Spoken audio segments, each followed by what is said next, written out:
Hello, once again, Kenny Jacobs from Bloomington, Illinois. Going to do another video this evening talking about current events as it relates to Bible prophecy. And again, wow, there's just so much going on, it's unbelievable. But I'm going to try to make this one quick tonight. I'm not really going to read through all the articles, but I will post all of them into the description box so you can read them yourself. I'm just going to highlight a few things. But wow, let's just start with our president, Barack Obama, again.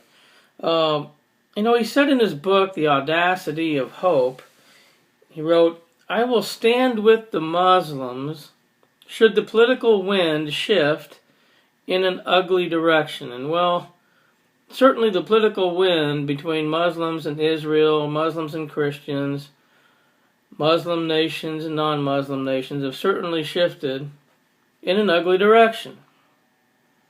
Obama has said in the past he wants to fundamentally change America.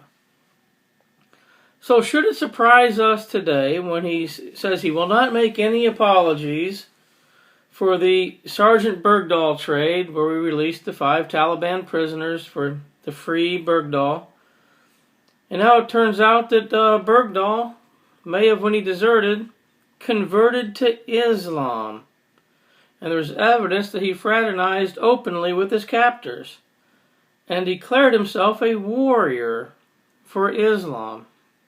So should it surprise us that our president, our Muslim president, would find a way to free him and release dangerous Muslim terrorists back to freedom? What interesting times we live in. Alright, so let's go to some news stories here. This is an article from the Prophecy News Watch newsletter. It says, U.S. abandons Israel for terrorists.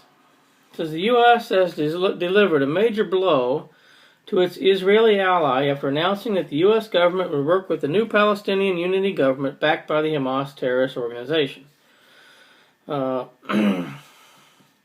Says Israel has rejected outright the Hamas-backed Palestinian government and has stated that it would not negotiate with the new leadership. Hamas, designated by Israel, the U.S., and the EU as a terrorist organization, has vowed to destroy Israel and refuses to renounce the use of violence and terror. So then it goes on to talk about how the Obama administration would be carefully watching to make sure that the unity government uphold preconditions to continue receiving aid. On Sunday, U.S. Secretary of State John Kerry spoke with Abbas in a phone call and expressed concerns about the Hamas's role in any such government. The Secretary of State called on Abbas and the new government to commit to the principles of nonviolence, recognition of the State of Israel, and acceptance of previous agreements with it. Abbas has pledged to uphold the conditions despite Hamas's refusal to ratify them. But just a few weeks ago, when Kerry was still negotiating with Abbas would not agree to recognize Israel. So why is he trying to change and say that already right now? Anyway, I'm going to go ahead and post this. But what's really then amazing is that the U.S. government says that the Palestinian Unity government has no Hamas members as part of the government. It says despite Israeli accusation that the U.S. is sanctioning terrorism, the U.S. insists that the interim government minister is not affiliated with the terrorist organization. It says the U.S. reiterated its position on the matter and insisted that the technocratic members of the interim Palestinian government were not affiliated with Hamas. It says no members of Hamas and no ministers affiliated with Hamas are part of this government, said the U.S. State Department. Well, let me quote Hillary Clinton and say, what difference does it make? Why does it matter whether any Hamas members are part of this interim government? Hamas is in their charter, they pledge to destroy Israel. They do not want peace with Israel.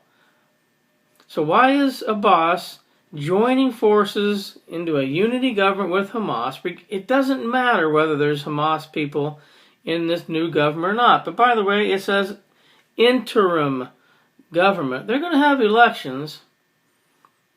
Who's to say that Hamas members won't be members or won't be part of the government then? But it shouldn't, why are we letting them, why are we supporting that anyway?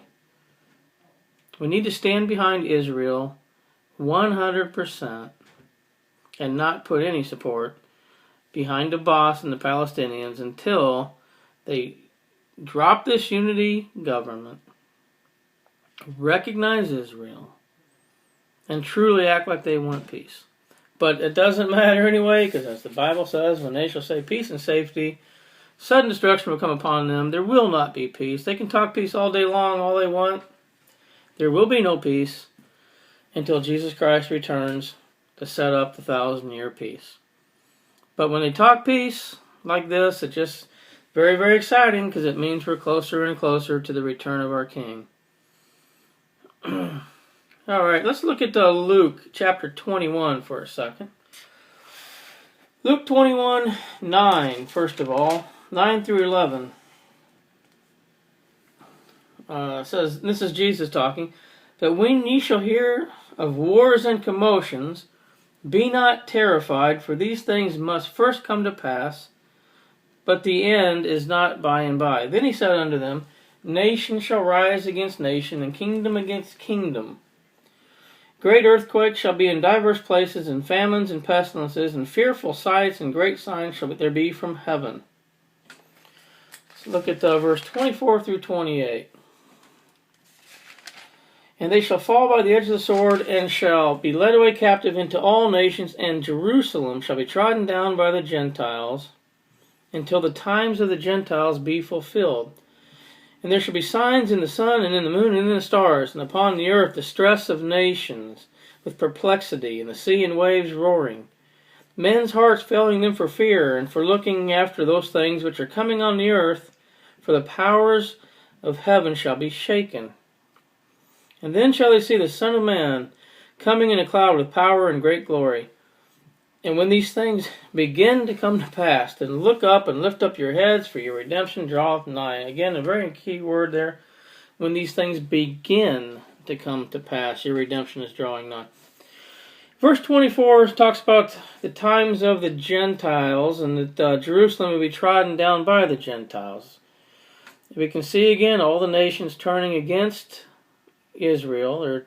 In the Bible, there are Jews and there are Gentiles. If you're not a Jew, you are a Gentile. All the Gentiles are beginning to come up against Israel right now. And I talked about the third temple in my video last night, and how John was told to measure it, but leave out the courtyard, because that would be left to the Gentiles. There will be a third temple in Jerusalem as part of a two-state solution and a shared part of the Temple Mount. The Bible makes that clear. And we can see everything coming to pass right now. And let's look at, again, it says, signs in the sun, moon, and stars, and upon the earth distress the nations. Need I remind you that the first of 4 blood moons was April 15th, and things have really been kind of ramping up and accelerating ever since then. And I think this Sunday, I'm going to talk about it here in a minute, another news article, but this Sunday, when Pope Francis meets with Abbas and Shimon Peres, other Christians and Jews and Muslims, to pray for peace at the Vatican, that's going to step it up. Excuse me. I think that's going to step it up another notch. Things are moving so fast. But let's talk about this verse 25 where it says, distress of nations. Well, the United States right now is actually talking about impeaching Obama over what's going on, releasing these prisoners. Apparently he's wanting to release another one right now. He's going against Congress. He's tearing apart our Constitution, breaking the law repeatedly. So, and our economy's just ridiculously bad.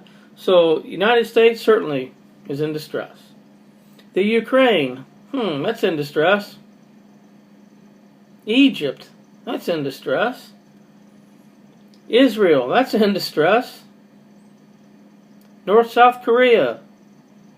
China. There's countries in distress all around the world right now. There's obviously wars and rumors of wars. We hear that every single day. It's all coming together. Alright, let's look at, real quickly, a couple more articles. First, these are both out of the Times of Israel.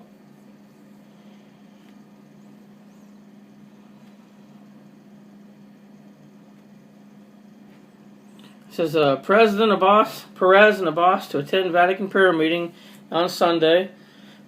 Pope Francis invited leaders during last week's visit, and Muslim clergy will join rabbis for the peace gathering. It says President Shimon Peres will head to the Vatican on Sunday to participate in an interfaith peace prayer event at the invitation of Pope Francis. According to the statement released by Perez's spokesperson, Abbas, Perez, and Francis will be joined by Jewish, Christian, and Islamic religious leaders. The event will feature readings about peace by the clergy from the Tanakh, the New Testament, and the Quran. Francis will then read religious verses with Perez and Abbas that the three have selected for the ceremony. You can't bring strange fire into the house of God. When you start praying to Allah, God is not going to honor it. This prayer meeting is going to be a very, very bad thing. And I really feel like, again, it's another major step toward the final 7-year period of time. Abbas's delegation is expected to include Islamic and Christian leaders. In order to accommodate the Jewish religious beliefs, the event will be held in a garden that is not a place of prayer, nor will it hold any religious symbols. Perez will meet with Italian political leaders, including the President and the Minister of Foreign Affairs. I will post this into the description box. And let's look real quickly at one other story about the Pope's visit to Israel. This is a really long article, very detailed. Headline is, The Pope's Visit Confounded Many, and maybe that was the point. Very, very interesting. It says, the dust is settled and verdicts are in. Some are pleased with Pope Francis's visit to the Holy Land, but most are upset. And many are simply perplexed. God is not the author of confusion. So if people are confused and perplexed, I think it's a good indication that Pope Francis was not representing God on that trip. It says this was to be expected to some extent. After all, Francis is known for defying convention with his informal, warm style, but even as the Catholic faithful and other observers grow used to the unexpected with their new Pope, almost every aspect of the 3-day visit left Israelis, Palestinians, and Catholics around the world scratching their heads. And then it goes on to detail the trip and talk about how he really kind of upset all concerned. There were certain things that people liked about the trip, but he really upset all concerned. It's going to be very, very interesting to see now what really happens after this prayer meeting and what goes on throughout the summer as they continue to try to call for peace. Well, again, all I can say, guys, is things are getting really, really interesting, and events are moving so fast, and in the last 6 months, they really sped up. We are coming down to the wire, it looks like. Do I know the day and the time? Absolutely not. None of us do, but all the signs are here. And it is time for this world to wake up and get their heads out of the sand. There is one source of salvation, one hope in this crazy world, and that is Jesus Christ. John 14:6. He said, I am the way, the truth, and the life. No man cometh to the Father but by me. And that's a message that needs to be proclaimed. And the most important answer, or most important question every human being will ever answer is, who is Jesus to you? Is he your King and Savior, or is he not? That decision will determine your eternal destiny. And all the signs that Jesus said would be here, signaling his return are definitely here. God bless everyone. Keep looking up. Stay positive and stay in the Word. It's getting crazy.